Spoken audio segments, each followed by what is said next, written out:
Hi everyone, welcome back to Catherine's Plates, where today we are going to start off a series called Holiday Appetizers.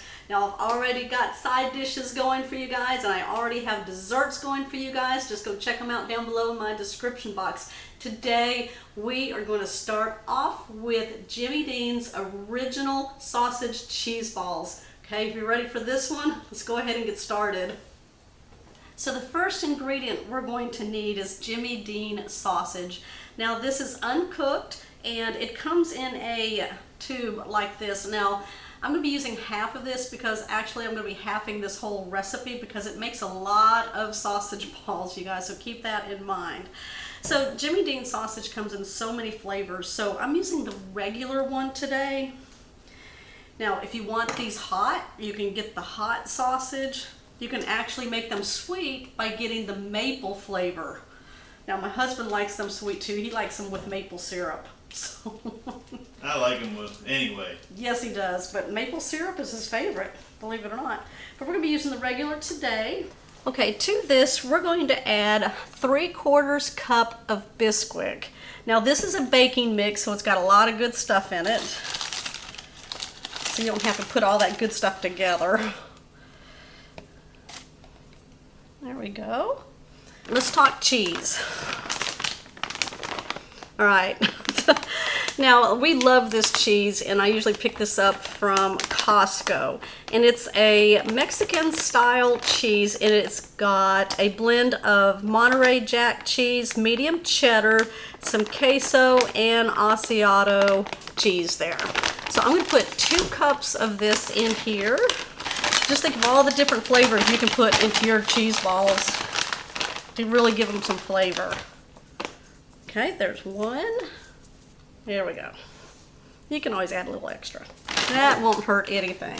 Extra cheese doesn't hurt no one. Okay, so now what I'm going to do is I'm going to dice up half of a small onion and just 1 celery stalk. We're looking about 1/4 cup of each. Now I've taken half of an onion and just peeled it, and I'm going to mince that, or you can use like the minced onion that's dry that comes in a bottle like this at your store. And so what I'm going to do is just take my knife and drive slices through about 3/4 of the way to the back of the onion here and make the slices very thin. Make sure you pull your fingers in. I'm just going to stand this up on the back side that I haven't cut through. And I'm going to drive my knife through about 2 times through the sliced pieces here, about 3/4 of the way through, and then put it back down, and then you're just going to drive your knife through it. Very small pieces, just like that. Now the other ingredient that we're going to chop up is celery. Now I've cleaned off just 1 stalk of celery and took off the ends. Okay, so I cut it into manageable slices here, and then I'm just going to cut like matchbox sticks, very thin. Now if you don't like celery, take it out. You don't need it. But we're going to put it in. You know, celery and onion and like carrots are just the flavors for the fall. All your Thanksgiving dishes.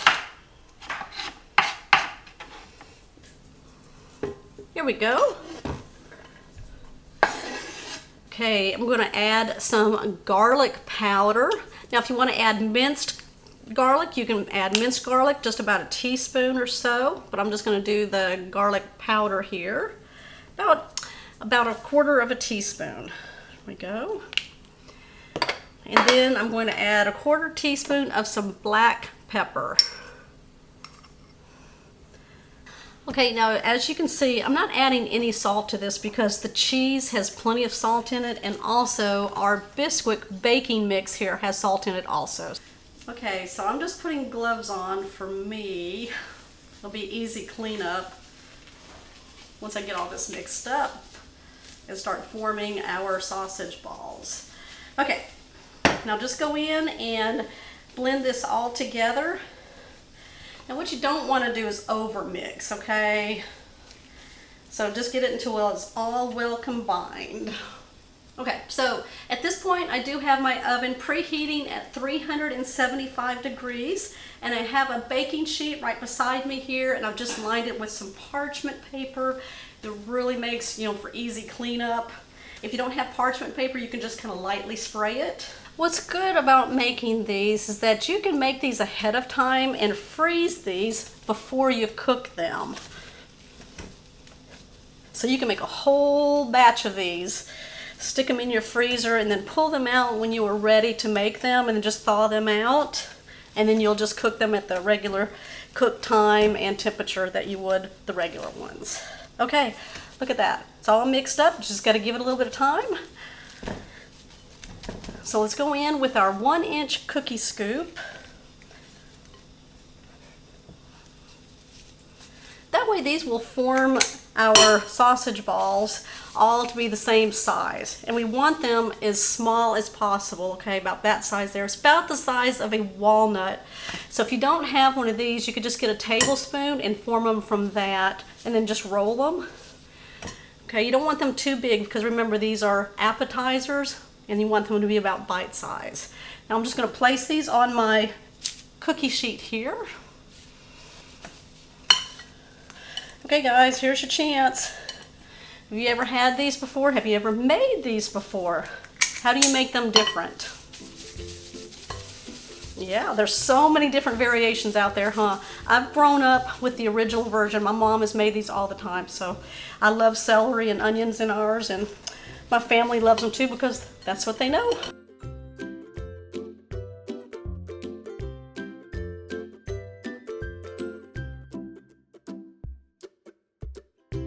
How many did I make? 25. 25 out of that half recipe. Y'all keep that in mind. If you do the full recipe, which is double what I did, you're going to have 50 of these. That's not a bad thing.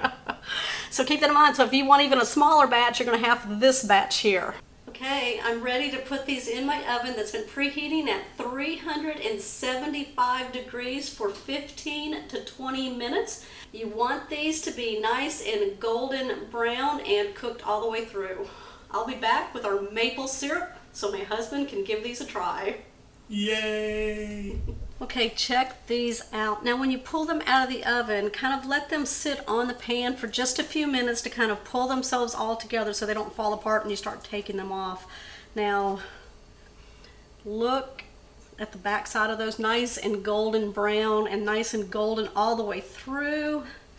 So what I'm going to do is just place these on my platter here.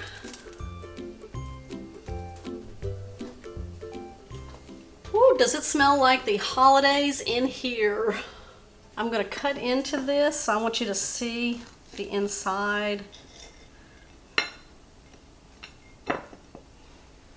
Look at that. Okay, I'm back with my taster here, Thomas. If y'all don't know who he is, that's my husband. Have fork, and I will definitely travel. Oh boy, all right. Okay, he's going in, and like I told you, he likes his with maple syrup. Yeah, it's good. So there you go. Whichever one he doesn't take, I'm taking the other piece. These are so good. That was not in the plan. All right, let us know what you think.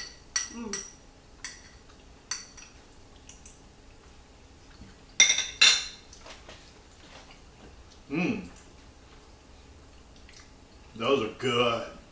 That's the way he likes them. I like them straight off the pan, just like this. Oh Yes. look, another one fell on my plate. I better start counting. Okay, I made 25 of these with this batch here, which was half a batch, so keep that in mind when you want to make these. Should have made a full batch. Yeah, we should have made a full batch, right? All right. He's loving these. They're good, man. They won't last in this house today, not at all. If my kids coming home from work, they'll devour these. I'm about ready to fry up a couple eggs. Have half that platter. Great for breakfast. Breakfast, lunch, dinner, and your holiday appetizer. Okay, give us a thumbs up on this one, you guys. We will see you on our next episode. Bye.